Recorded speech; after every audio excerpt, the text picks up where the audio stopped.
ہود کی آیت نمبر 107 اور 108 107 اور 108 کے حوالے سے لگتا ہے کہ جہنم ہمیشہ کے لیے نہیں ہے اور جنت ہمیشہ کے لیے ہے.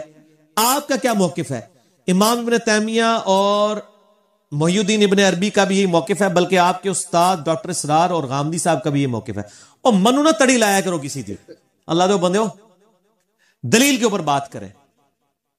یہ بات صحیح ہے کہ امام ابن تیمیہ اور محی الدین ابن عربی ایک طرف سلفیوں کے امام ہے، ایک طرف صوفیوں کے امام ہے، دونوں کسی بات پہ متفق نہیں ہیں، لیکن اس بات کے اوپر متفق ہیں اور اس آیت سے وہ غلط رزلٹ نکالتے ہیں.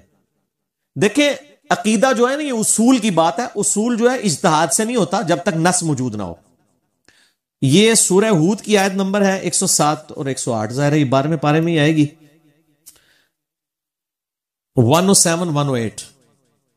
ہاں جی، اعوذ باللہ من الشیطان الرجیم، بسم اللہ الرحمن الرحیم.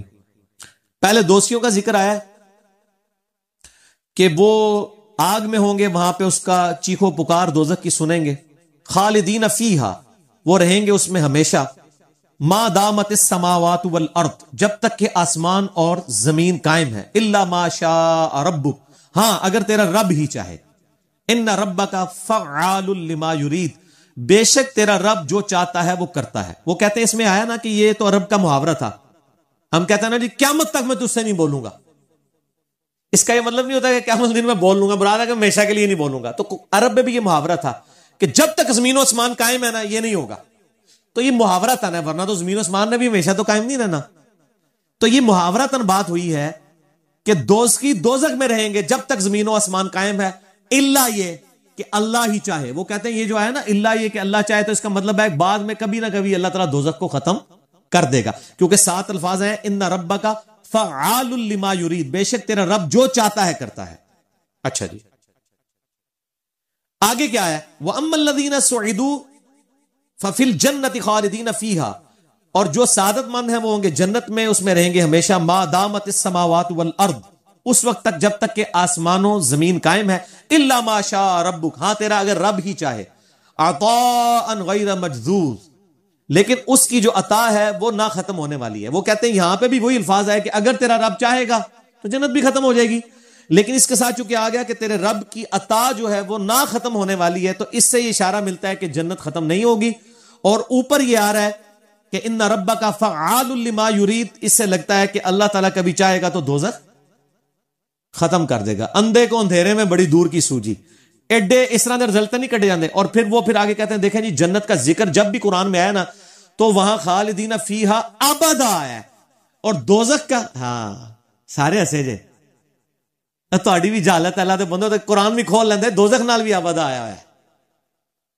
اچھا اسی بھی سنا کے سننی ٹنی کدے خود قرآن کھول کے پڑھے. اور یہ بات اتنی مشہور، اتنے بڑے بڑے علماء کر رہے ہوتے ہیں جی جنت کا جب بھی ذکر آیا نا تو وہ ابدا کے ساتھ آیا ہے، اور دوزخ کا ذکر جب آیا تو صرف خالدین فیہا آیا، ابدا نہیں آیا. میں دسنا ابدا، اللہ دے بندے میں نہیں یہ بنایا قرآن. ابدا کہاں کہاں آیا سنیں. سورۃ الجن، یہ پہلے تو سورۃ النساء میں آ جائیں آپ، حوالے نوٹ کرتے جاؤ. یہ ابدا والی گل آندا کوئی کرے نا ان کو اس مسئلے نال بھی انجینئرنگ ہو گئی ہے. دیکھیں سورہ نساء آیت نمبر 169، اللہ تعالیٰ فرماتا ہے کہ جو کافر ہے ظلم کرنے والے وہ رہیں گے، ان کی مغفرت نہیں ہوگی، اللہ تعالیٰ ان کو کوئی سیدھا راستہ نہیں دکھائے گا. الا طریق جہنم خالدین فیہا ابدا، مگر یہ رہیں گے دوزخ میں ہمیشہ ہمیشہ. وکان ذلک علی اللہ یسیرا، اور یہ اللہ کے لیے ہے آسان. پہلا والا. دوسرا سورۃ الاحزاب آیت نمبر 56، یہ تو بڑی مشہور آیات ہے.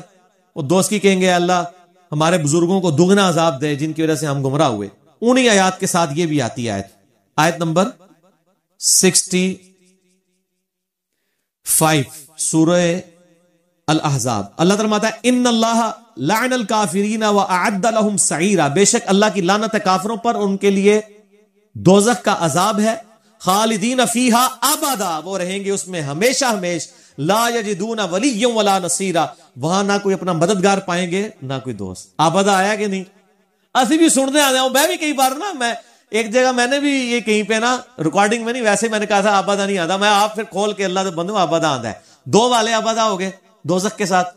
تیسرا سورۃ الجن آیت نمبر 23، یہ ایسی چیز ہے جو میں لکھ کے لایا ہوا تھا، میں مکتبۃ الشاملہ میں نوٹ کیا ہوا تھا، میں کہ اینڈ ٹائم میں بھول ہی نہ جاواں۔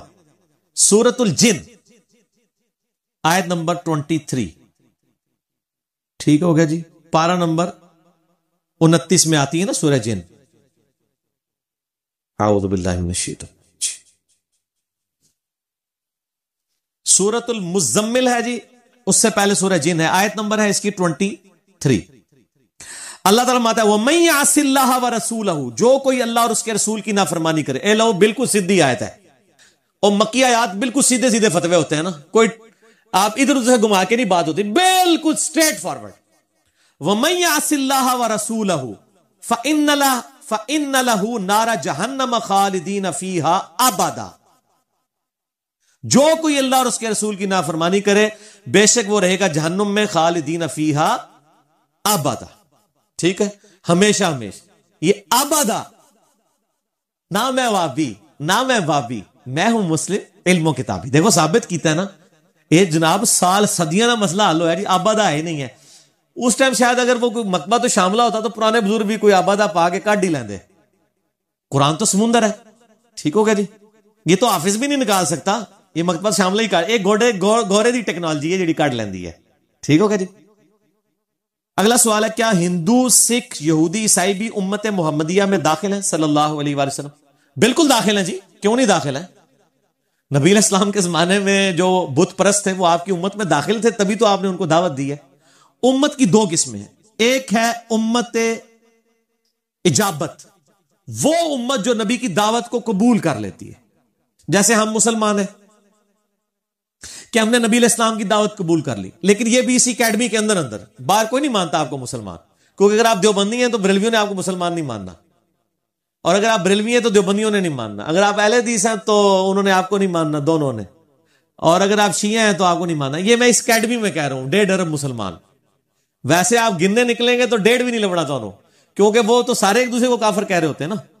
تو ایک جو گوروں کی مردم شماری میں مسلمان ہے، مسلمانوں کی مردم شماری میں تو بریلوی دیوبندیوں کو ماننے کے لیے تیار نہیں، دیوبندی بریلویوں کو مان، جب ایک دوسرے کو گستاخ رسول مشرک کہتے ہیں اسلام سے نکال رہے ہوتے ہیں نا۔ تو میں گوروں کی مردم شماری میں جو 1.5 ارب مسلمان ہیں، یہ ہیں امت اجابت، جنہوں نے نبی علیہ السلام کی دعوت قبول کر لی، اور دوسرے ہیں امت دعوت، جن کو ابھی آپ نے دعوت دینی ہے، وہ یہود و نصارہ اور سکھ عیسائی جتنے کافر ہیں، یہ بھی امت کے اندر شامل ہیں، آپ ان کو امت کہیں گے لیکن یہ امت